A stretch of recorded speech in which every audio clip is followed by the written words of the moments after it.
اولاد اللہ تعالیٰ کی نعمت ہے، اور جو لوگ اس نعمت سے محروم ہوتے ہیں وہ مختلف بیماریوں کا شکار ہوتے ہیں، مایوسی کا شکار ہوتے ہیں۔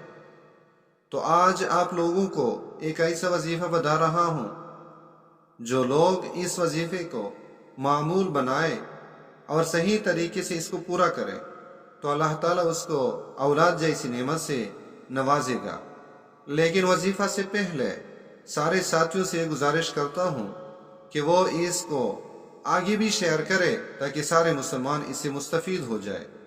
وظیفہ یہ ہے، سورۃ الانبیاء آیت نمبر 89، رب لا تذرنی فردا وانت خیر الوارثین۔ اس آیت کو میاں بیوی ہر فرض نماز کے بعد 3 مرتبہ پڑھا کرے، جبکہ رات کو سونے سے پہلے میاں بیوی 313 مرتبہ پڑھا کرے۔ انشاءاللہ اللہ تعالیٰ اولاد جیسی نعمت سے نوازے گا۔